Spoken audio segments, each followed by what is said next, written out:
Walter, I'm just going to mute you. Before you do that, I have one question. Sure. Did you change did you add my request? It was already on there. I don't see it. I went through it. I didn't talk about Myacomet Ave. I talked about Myacomet Road, Oh, damn it. Surfside Drive.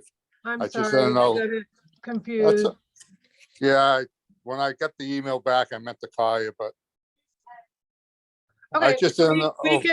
you can still bring it up under what do we have? Public comment? Either that or other business, it doesn't matter to me. Okay. When Art Gasparo comes on, he's the chair, we can ask him. Okay. Thanks.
Hi.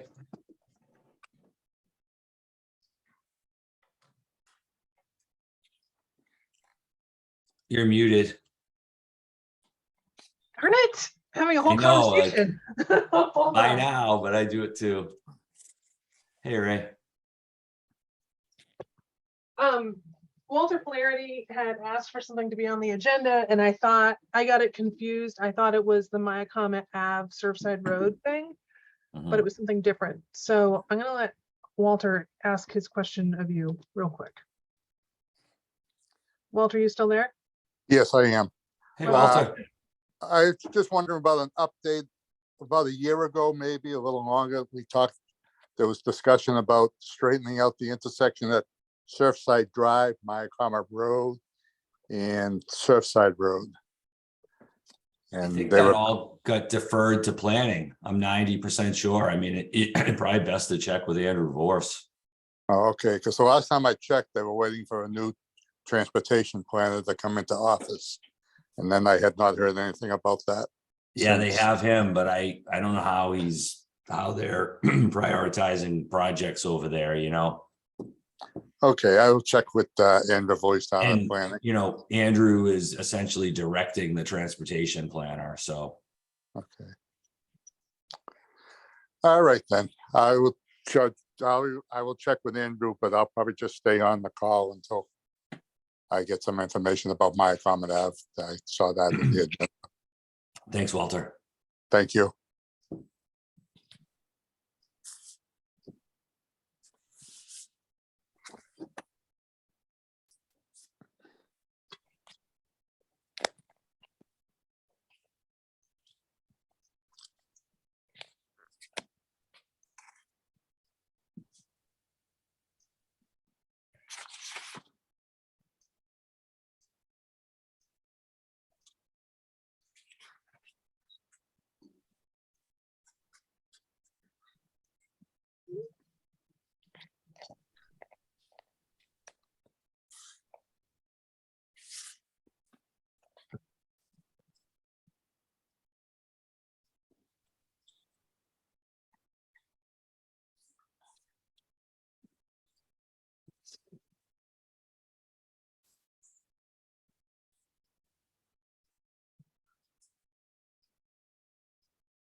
Ray, are you representing the DPW or will someone also be here? Oh, I guess he couldn't make It- it today, so it's just me. Yeah, it's right. But you'll be participating and voting? Yes. Okay, thank you. I'm gonna start the recording. I think it already might have been going. At least I got a notice. Oh, I thought I paused it. Okay, so we'll keep it going. Here comes Patrick. Great. I think we'll have a quorum.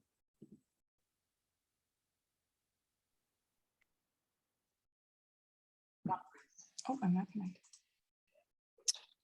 All right, great. I'm gonna kick this meeting off. We have a quorum. Good morning. My name is Arthur Gasparo, Nantucket Traffic Safety Work Group Chair. Welcome to the October 20th, 2022 meeting. This open meeting is being conducted remotely pursuant to Chapter 20 of the Acts of 2021. Please note that this meeting is being recorded. All attendees are participating by video conference. Please be aware other folks may be able to see you, and anything you broadcast may be captured by the recording. All votes in this meeting will be conducted by roll call vote. Please direct your questions through the chair. And if you need to be recognized, feel free to wave at the video camera or raise your virtual hand, and I'll do my best to recognize you. With that, we'll move on to the first item on the agenda, which is the call to order we just did. Is there any public comment for items not otherwise on our agenda? Hearing none. Is we'll this, move on. was Walter gonna speak on this part or no? Or he's gonna just talk to planning? I think he's just going to talk to planning. Okay. And moving on to the first item on the agenda was to address vehicular and pedestrian safety concerns on Vesper Lane. And The requester is not online, and he hasn't responded to my emails.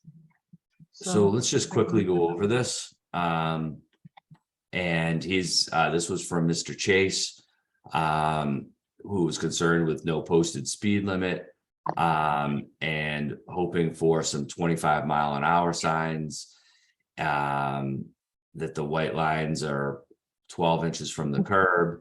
And I think just overall sort of a speed concern that he has there.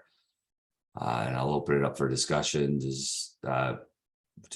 Should we take any action, put up any signage at all? As we know, 25, I believe that road would be 25 miles, qualifies as one of those roads de facto, unless I'm mistaken. Please correct me. Should we at least put up maybe a sign or two for that purpose? Or it's kind of, I know we took a lot of signs down. I guess the question is, do we feel it would help? Ray or Chief Pittman, any thoughts there? Should we put them up or just? I don't have an opinion one way or the other. Ray, could you confirm there aren't any signs currently on Vesper? That's what I'm looking at my maps. I'm trying to look at my maps now. I'm pretty sure there is one as soon as you turn off of Surfside Road onto Vesper. I believe there is one there, and I thought there was one further back, but I'm gonna have to look at my maps. Yeah, I thought there was one right at the start of the road there, along with it's like a combo with that no parking, or I think sign.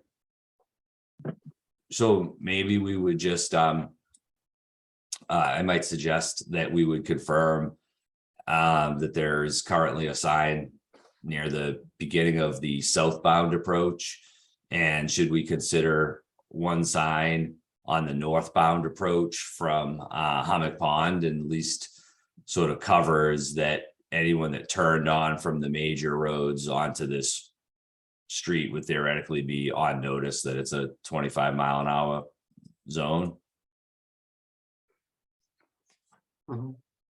Is there a motion to that effect? I'll make that motion. Is there a second? Second. I'll second it. All right, thanks. Motion's been made and seconded. Mr. Sylvia, how do you vote? Aye. Mr. Rowland, Aye. Chief Pittman, Aye. Mr. Reed, Aye. Chair votes aye. Thank you. Erica, maybe we could let Mr. Chase know that we've reviewed it and got to add a couple signs or provide some 25-mile-an-hour signs. Moving on to item 2 on the agenda, which has to do with the Myacomet Ave Surfside Road intersection. And I see we have Ms. Browers here with us. Thank you.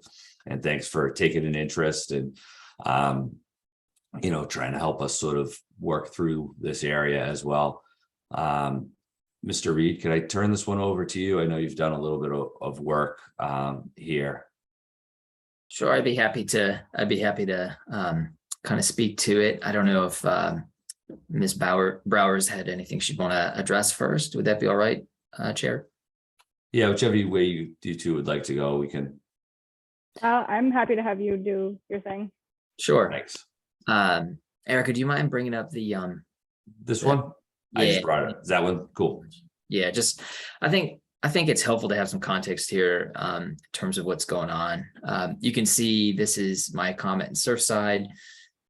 There is the Surfside Path, which goes by here, and it goes right towards the school. So it's a heavily trafficked path for peds and bikes, not just for school traffic, but also leisure. So it's a busy non-motorist route. It's kind of a dicey intersection because of the way the driveway is situated. Typically, these days we wouldn't approve an access permit that comes out diagonal angle like that into an intersection. It's sort of probably a historical feature. So that kind of makes it problematic because the pavement of the driveway bleeds into the bicycle path there. And then on the north side of the roadway, you can see there's also a small parking area. And there's not really a great amount of separation between the parking area as well as the bike path. And so delineating space might be helpful. And generally, we try to think about how we can design roadways to improve safety for the most vulnerable users. And in this case, it really is people who are walking and biking. The last thing to kind of comment on here is that the corner radii, they're pretty wide, and that makes sense. There's a trucking business up the street there that, trucks are turning into this area fairly frequently. So, they do need access, but those wider radii are promoting higher speed turns, which is not great because of all the non-motorist traffic. So trying to think about what we should do here. There are a couple different options, and I don't know if we could go to the next slide here.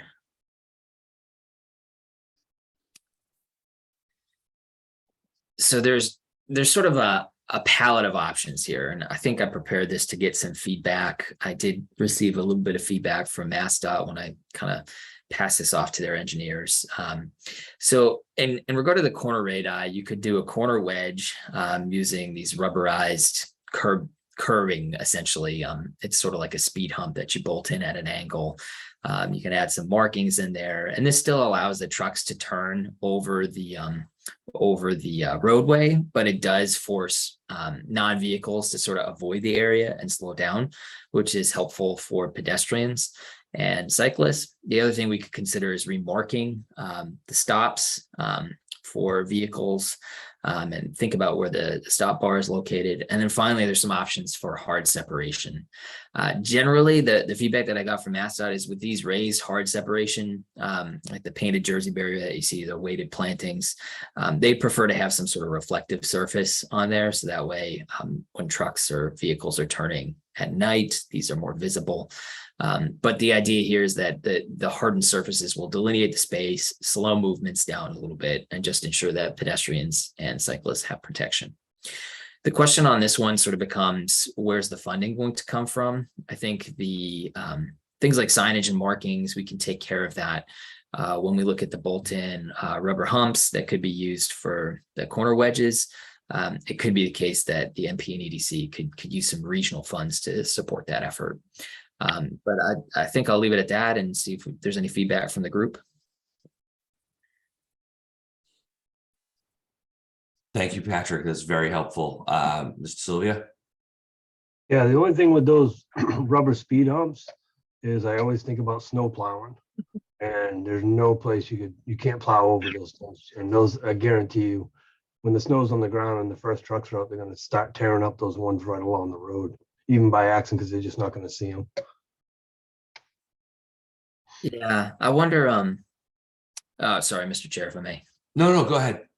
Yeah, I sort of wonder if like the best thing to do is to take the lightest approach here, put some signage up, do some markings first, and see if that has an improvement. And if, things are still challenging, if they're, if there's a sense in the community that they want more, we can explore some of these more like tactical but heavier handed options like the bolt-in humps and then the jersey barriers, reflective jersey barriers. Mr. Rowland? Yeah, I mean, I think it obviously it makes sense to narrow down the access to Common Avenue, but can't that be done just as easily and a little bit more naturally by just extending the grass medians toward the intersection? It may not do it completely, and I know you want to allow room for trucking to get through there, but that's a big opening, and I would think that you could cover most of it with just extending the grass instead of having all these rubber yellow strips. I think That's exactly what I was going to ask about or suggest. Why don't we just cut the asphalt out of there and put in some really low shrubs, something kind of natural, just that, so that hopefully doesn't get driven over, something that's not going to grow up high. But that would seem to, and you could put a proper radius in there. You could just saw cut that asphalt along a radius in there. And I think that would be more keeping in character with Nantucket.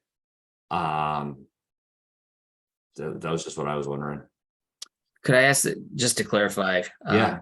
From the chair, we're talking about the turning approach from Surfside into Myacomet, and not the landscape strip on Myacomet Ave between where that parking is shown.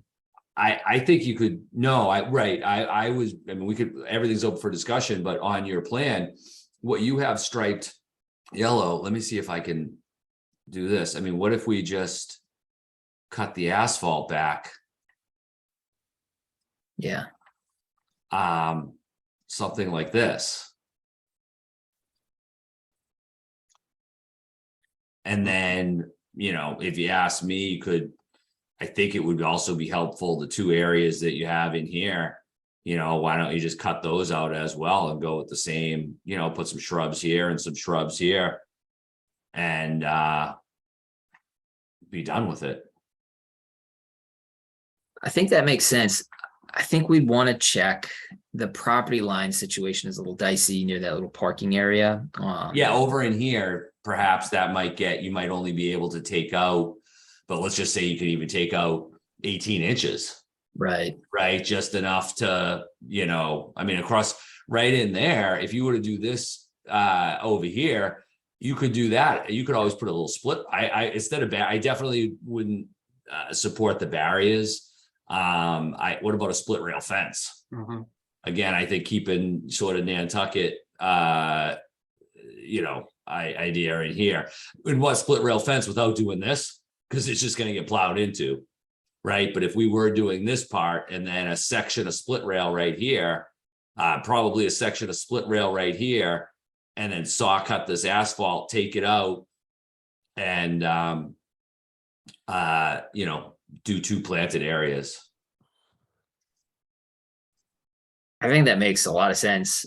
Assuming we have the capability to do it.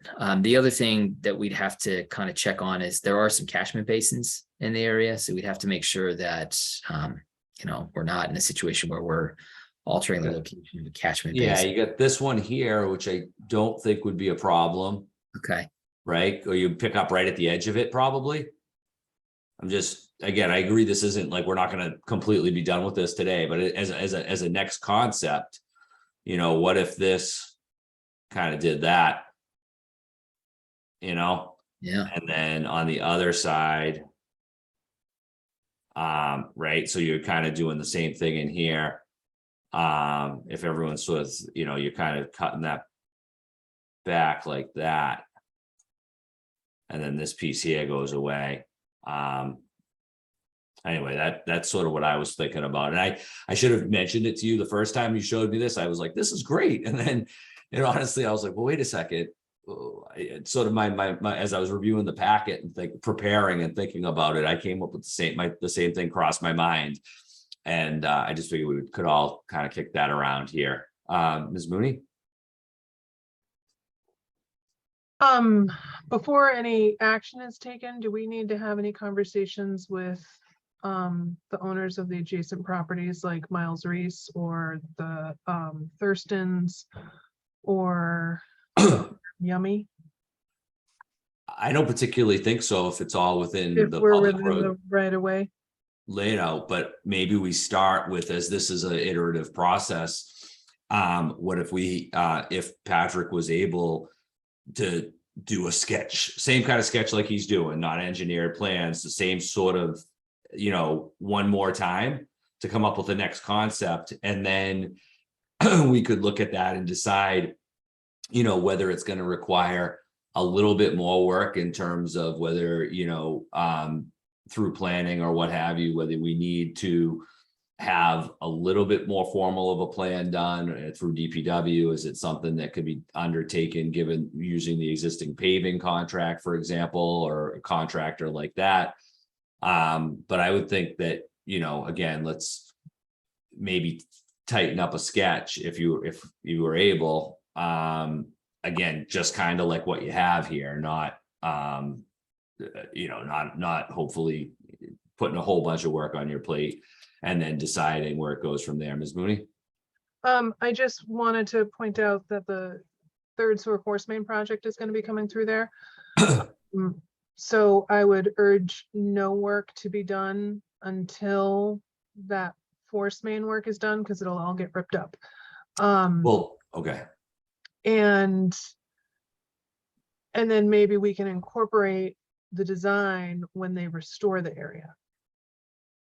They're going by it though, right? They're not going down by a comet. No, they're going by it. Right. So, and again, I would think the start would be really this removal, but maybe we take this is kind of, what would really be great is that, we look to sort of move towards, if this is something that gets wrapped up over the next 4-6 months kind of a thing, if it can be sort of a local We're not kind going of to be project. there that soon. So maybe we do this then, and then it can. My hope would be there wouldn't be anything, we wouldn't really be installing much other than if there was going to be any kind of small landscape type stuff. But I would propose, after everyone's had their discussion on this, that we continue this to our next meeting and hopefully review another sketch following this direction if everyone's kind of on this approach. But I'll open it up for discussion. Did we lose? Let me see. I'm going to stop sharing if I could. It makes it a little Meg harder. has her hand raised. Yeah. Okay. That's what I was wondering. Yes, Ms. Browers. Thanks. I wasn't sure if you would allow public comment or Oh, whatever at certainly. this moment, but my question for you, if that slide we were just looking at, all of that sounds amazing, and I appreciate everyone's input and thought on this particular intersection because it's heavily trafficked by the kids, as you all know. We'll go by there any day at like 7:40 in the morning, and it's just chaos. And it's a beautiful thing. But what I was thinking, the one suggestion or question I had for you was the Reese lot. And right now there's like essentially this has been like a creeping situation. It started with like someone parking along their split rail, and then the split rails keep getting moved. And now there's about room for about 4 cars to park there on the Surfside side of the split rail. And then the other side of the split rail is that encompassed parking lot for Reese. But I think that whole parking lot is for Reese. And I wonder if we can just ask them to change their split rails so that it encompasses the entire parking lot, so that it stops people from pulling in and parking there, which I will say primarily is used for Yummy's parking. Right. Like I know Yummy's is struggling for parking, but I don't think that's the answer. And, of course, people are parking at the bus stop instead, but like Yummy's going to have to figure something out. I don't think that parking there is necessarily the right answer. It makes it a really dangerous spot, but if they could encompass their whole lot, so that people parking in the Reese lot pull through the proper entrance, and then that whole thing is just encompassed, then that could also, no hard armoring necessary, nothing necessary other than them just establishing their boundary around their parking lot and not letting that sneaky side spot thing exist. So just my 2 cents. But thank you guys so much. I really appreciate it. Thank you. I agree. This is a really less than desirable arrangement for parking. Okay, anybody else have anything further? Patrick, is that something you think we might be able to sketch up, and we'll hold this over if we could, Erica? Thank you. Okay, thanks again, Ms. Braz.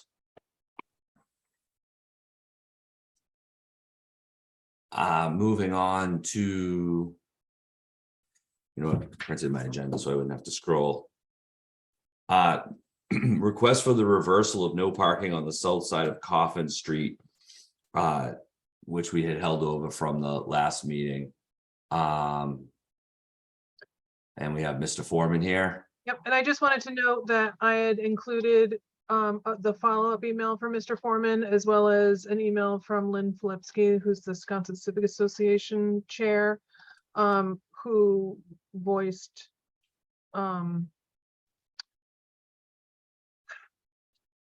She supported. she seconded what Tom was. Perfect. Yeah. That's She was perfect. in line with what Tom was suggesting. I think I can, Mr. Foreman, I thank you for attending. I think I could probably cut to this. I think we were all sort of okay with this change. If everybody's in agreement, then I think that you were correct. This is the intent of what had been approved, and we would move the no parking sign and add a yellow line to the east end of Coffin Street, and not have it continue all the way as it currently does. Correct. Is that And so clear just to Ray? triple confirm. So when we spoke last time, I think we all agreed the sign should be a no parking here to corner, not a no parking either side. And then the question was, where did the Wisconsin Civic Association want that sign?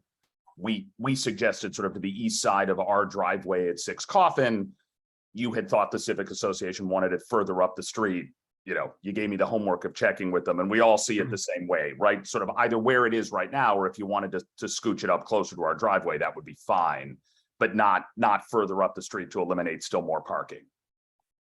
Agreed. I believe that was the intent. I mean, I can pull up a GIS if it's helpful. And I guess I would just ask Mr. Sylvia, you think that's, boots on the ground gonna work out in that area, or do you have any concerns with Yeah, right where it's placed is where the vehicles were always parking anyway. So that's fine. I mean, if we put a no parking here to corner, that's fine. We do have some issues up further on the road with rocks in the town right away that I guess is going through the process of getting letters sent to them. It's up further, more towards right, but just so that everybody's clear here, this is the section. Everyone can see that, I hope. My markup. This is what we would be looking at doing, putting a no parking here to corner sign right here and a yellow line if possible right here. Is there such a motion? Let me help. A motion to install a no parking here to corner from the driveway at 6 Coffin Street to Sankaty Road, as well as a yellow line. I'll make that motion. And is there a second? second. Any further discussion? And I guess I would a friendly amendment if I could to that, and to remove the no parking either side signs. Spear replacement. Mr. Sylvia, how do you vote? Aye. Mr. Rowland? Aye. Chief Pittman? Aye. Mr. Reed? Aye. Chair votes aye. Thanks for helping us clear that up, Mr. Foreman. Guys, we really appreciate it. Thank you. Have a good day. Thank you. Bye-bye. Moving on, the Commission on Disability, the additional accessible parking spaces down by the galley and the beach access. We had talked about whether we would look to see that there would be enough area there. And we have some photos in our packet. Mr. Rowland, do you want to cue this Yeah, up? I think, thanks, Art. I think I'm going to withdraw this for the time being.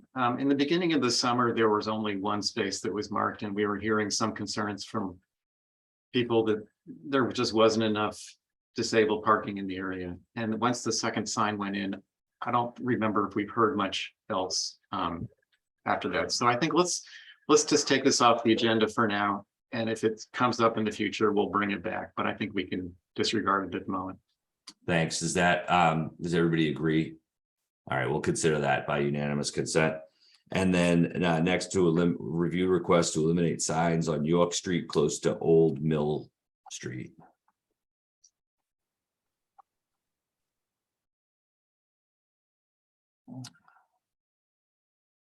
And so did we have any, we had wait a second, let's go back here.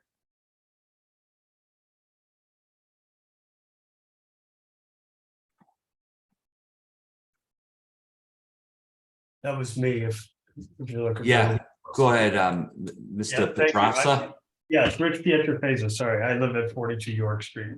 And this was a request because I just, over the last couple of years, we've seen a lot of sign creep over there. So I just thought there was we have the speed bump sign, we have a hidden drive sign, you know, probably 10 or 15 feet from it. And then right across the street, there's a no parking sign that went up during the hospital construction when there were a lot of workers parking over there in York Street.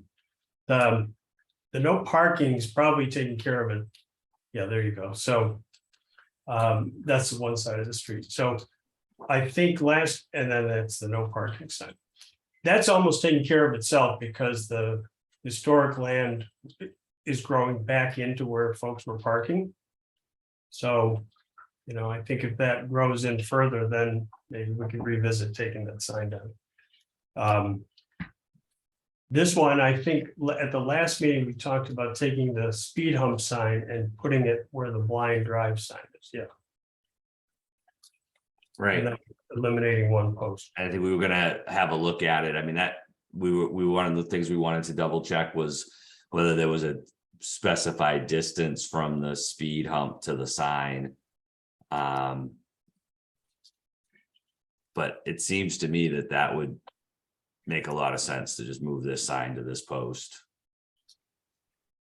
But I'll open it up for discussion and get rid of this post. Does anybody agree with that or have any other concerns or think that we should do something different and straighten the posts up too? While we're at it, obviously, let's, you know. Which is the blind drive that we're identifying here? Where is that? Is that That's Rich's? 44 York. Yeah, it's the house that's the little gambrel that's got the cobblestone driveway that's kind of set back. Right at the top of the hill. Mm-hmm. Okay. Is it that hard to see? Do we even need that blind driveway? We had talked to the previous owner about one of the things that would help them would be to be cutting back some of their brush. I believe there's a hedge on the right side of the driveway there. Right. I don't know that they ever did that. Or if it was even theirs to cut back, or if it was the neighbors next door. I mean, we all, on York, we all have blind drives really. Because we're all kind of right at the And I think street. the other question was that it's got this mirror on it that is possibly being used by the person exiting that driveway. Yeah, by the new owner. So instead of maybe here, let me I'll share Street view. let me make this so it's the area in question is right here, and the signs, this is where we have the extra signs. So Right. do we Art, just, can you go down to the street view? yep. Oh, sorry, hold on a second.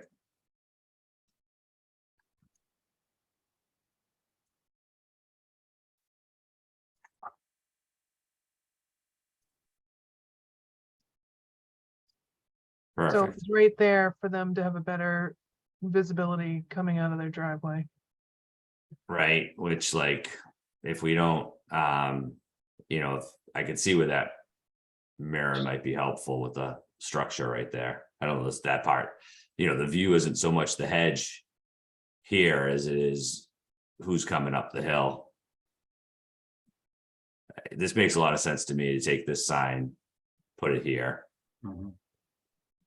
It's kind of on the opposite side of the mirror and get rid of this post. I would even think that we could get rid of the blind, you just move the speed hump sign to the blind drive spot and get rid of the blind drive. Because as Rich says, they're all blind drives around there. It's not that hard. And does it really make that much difference to the traffic? Do they pay attention to the sign? No, that I would agree with that too. Is that your motion? I'll make that motion. Yes. All right, so the motion would be to replace the blind drive sign with the speed hump sign and remove the current speed hump sign. Is that correct? Yes. Is there a second? I'll second. Motion's been made and seconded. Mr. Sylvia, how do you vote? Aye, was that an aye? Yeah. Thanks, sorry. Mr. Rowland, Aye. Chief Pittman, Aye. Mr. Reed, Aye. chair votes aye. Thank you, Mr. Petrit. I'm sorry. Well, thank you. Petrit. Thank you. I appreciate your consideration and as I said, we'll let the growth take care of the other side. Okay, Okay. No, I'm Um, sorry, we're taking the blind drive sign down and replacing it with a speed sign, the speed hump sign, right? But yeah, except I might not say taking- taking it down because I wouldn't want to disturb that, that there's a mirror there. It just seems, I think that we would. So we're not taking the blind drive sign away, we're just adding. No, we're replacing it. I Yeah, think the that's better fine. word would be to say replace the blind drive sign with the speed hump sign Got and it, get rid of the speed hump sign that's there. got it. Thanks.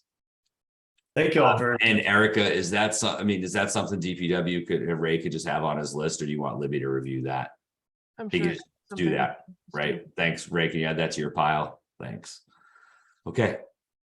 We're gonna review a request to remove one of two one-way signs at the corner of Pine Street and Darling Street. I can bring that up. It's in our packet as well.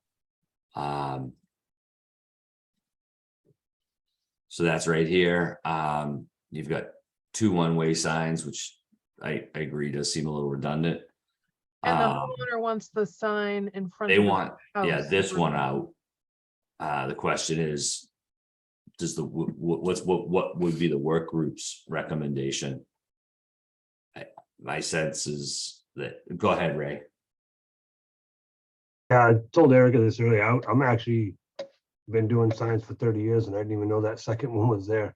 Never really realized it. There's thousands of signs, so I can't keep track of them all. But I would suggest keeping the other one because it also has the no parking sign on it. Plus it's Yep. protected by the hydrant. The one on this side really isn't needed on Darling. I honestly didn't even know it was there. Never really noticed it. I concur. I had the same initial reaction. Maybe we could straighten that one up when you take this one out. How does everybody else feel about that? So the consensus is to remove the sign on the corner and maintain the sign along Pine Street. Well, the most effective sign there is the one across the street, but it's, is there such a motion? Yeah. I'll make the motion. And is there a second? Second. Thanks. Motion been made and seconded. Mr. Sylvia, how do you vote? Mr. Reed, Aye. Mr. Rowland, Aye. Chief Pittman, aye. chair votes aye. Thank you. Let me stop my share here. Any other business for items not reasonably anticipated 48 hours? Or topics for a future meeting. This Chief Pittman. And just one question actually for Ray. Ray, last meeting, we voted to have a yellow line installed down there on Easy Street, down by that entrance to that. Old Wharf. Yes, and they were asking me the other day if there's where that was on the schedule. I said, It is. Yeah, it's on the schedule for tomorrow, actually. Oh, okay, perfect. Perfect. Great Thanks news. a lot. Okay. Thanks. Hmm. I had one, and I don't want it to sort of go over, but I really noticed a proliferation of vehicles that seem to be being, I'm sure this, you're aware of this probably, Chief Pittman, but you know, stored over the 96-hour rule, or even, you know, 8-9 months a year. And I'm wondering if there is any, you know, should we talk about this, or if they're not really related to, I mean, some of them, like along the backside of like Hinsdale, and just some of these other problem areas. I know they're private roads, but they are restricting traffic.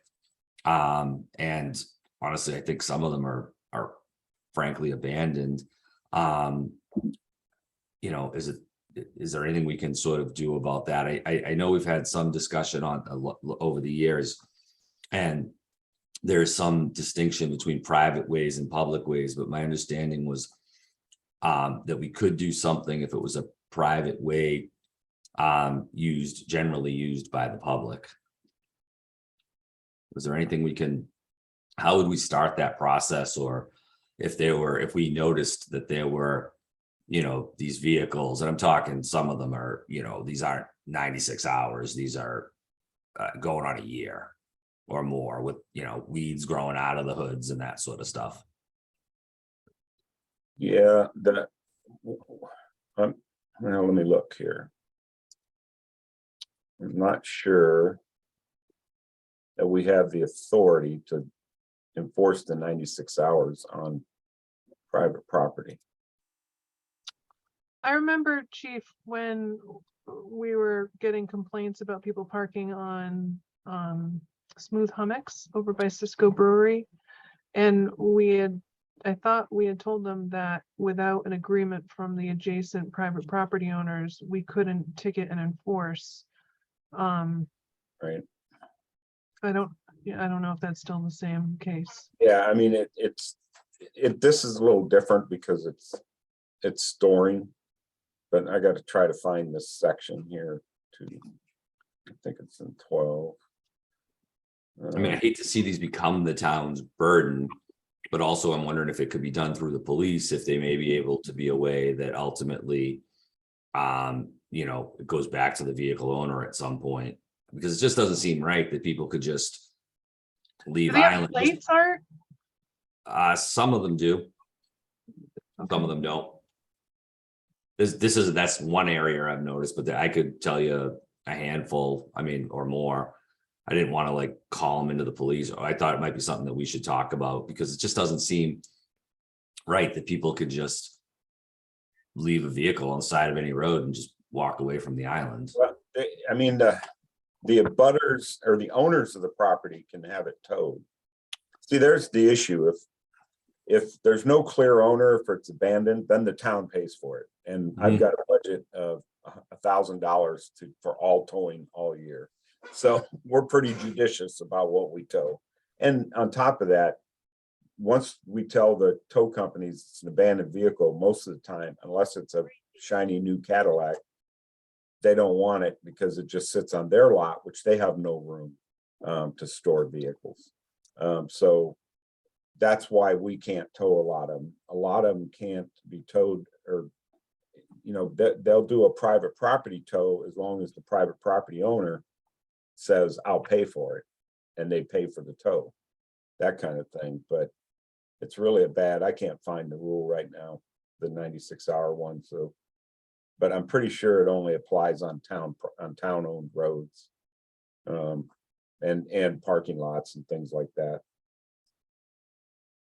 So people, all right. I had a feeling this is kind of where we were going, but I just, you know, as it seems to be, there's more and more and more of these Well, we got a lot of them.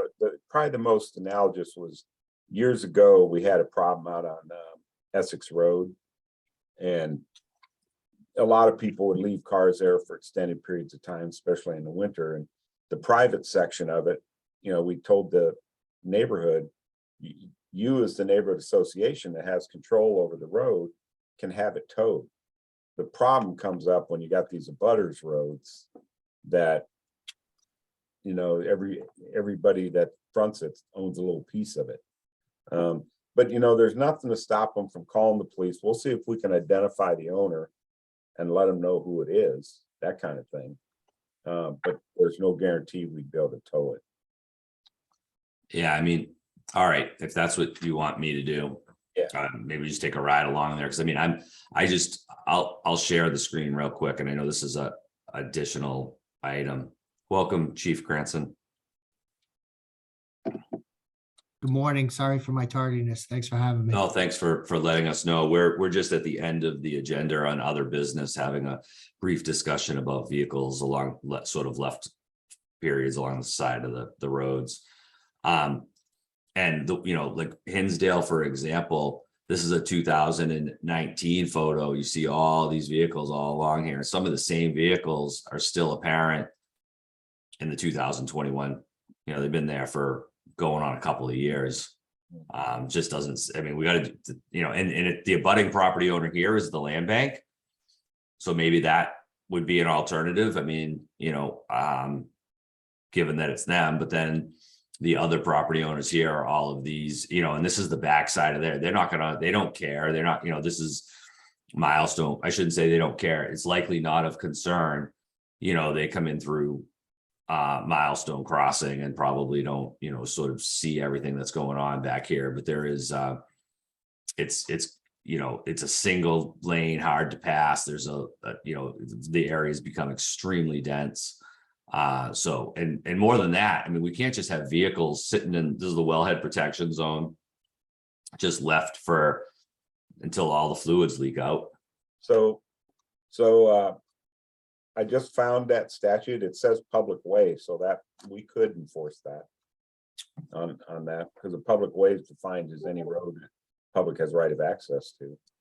That was my recollection, I guess. So the question I would like to see, or for sort of longer term future policy discussion, and maybe this is an agenda item, you know, how might something like this get structured that either there could be some funding put in place for, you know, taking these vehicles, and if the town has, you know, obviously ideally pursuing the responsible parties, but if not, also partially from an, you know, an environmental perspective, that we just don't want abandoned vehicles all over the place. I don't think that's good for the island. No, I agree. But the real issue comes down to the ability to move them. And, you know, we looked into, the only way it's going to happen is if the town goes into the towing business. That's honestly the only way it's going to happen. If they what? I'm sorry, Chief. Is if the town goes into the towing business. Because a few years ago, we used to get a lot of vehicles towed. And then what was happening was Norman Moore was taking them out there onto Milestone Road. I think it was 50-some Milestone Road. His house is out there, and he's got a big lot. And he was putting them out there around his house even and storing them. Well, then planning and land use people got all over him about zoning violations and stuff, and made him find him and made him move them. So Norman Moore, the only storage he has is what's around his building right there. And, you know, he's trying to run a body shop in addition to a tow company. So he has no room. Same goes for the other company over there, Don Allen. You know, they got a bigger lot, but they're not storing abandoned vehicles on it. They want to store cars they sell on it. And so unless we find a lot that we can license as a junkyard, and there's the other problem, zoning. Really, the airport's the only people that has the property. And when we approached them at one time in the past, that was a no-go. You have to secure the lot, so we have to have a fence around it by law if you're going to use it as a tow storage lot. Then the town has to buy a tow truck and has to have employees or an employee who is capable of operating. So, it's a big lift. But I don't know the answer. It's been frustrating for us over here for a long time. Yeah, I mean, I know this goes back 20 years. I want to say we first started talking about it, but it's really my observation with the density and the amount of vehicles. It could probably, I'm sure you're aware, I mean, it could probably give you a list of 50 in no time at all. I mean, that's a lot of cars that are just being left around the island. We're dealing with them every day down in the residential parking district in downtown even. People that, left for the winter and just left their old jalopy parked along Orange Street, So. All right, well, I'm gonna think about it some more. I think it really is time that we've got to, I understand all those hurdles, but maybe we can work to identify an area and put it on a future agenda. I don't want to belabor the point, but I hope everyone would agree that, one way or another. And I agree, we'll take some funding and some, we can't just expect that it could be done under, just go and do it under your existing budget. So how might we be able to work towards a longer term planning solution, if you will, that either provides a funding source, a penalty, additional penalties? I know that a lot of times people are long gone. So then what? You don't even know who it was. I mean, well, invariably what always happens is I sold that vehicle. Who'd you sell it to? I don't remember, so whoever they sold it to just didn't re-register it or do whatever. So that's what we always hear. But that doesn't matter. If you're a registered owner, you're the one responsible. all right. Thank you for just taking the time to go over that a little bit, and maybe we can think about it, come up with something. I think it's hitting a pretty important point to do something with the density on the island. Does anybody else have anything further on that topic or anything further? We have approval of the minutes from September 15th. Does anybody have any questions, comments, or concerns on those minutes? Hearing none, we'll consider those adopted by unanimous consent. And is there a motion to adjourn? So moved. Made, and is it second? Sorry, just a second. Oh, Mickey. Mr. Sylvia, how do you vote? Aye. Mr. Rowland, Aye. Chief Pittman, Aye. Mr. Reed, Aye. and Chief Cranston. Aye. Thank you. See y'all next month. Thanks, Eric. Thank you. Mike, I'm sorry if you were in the waiting room and I didn't see you right away. Oh, no, that's okay. I just been running around today. Okay, So no, I wasn't waiting very long, but thank you Sorry. very much. sure I thing. appreciate your help. All right, take care. Take care.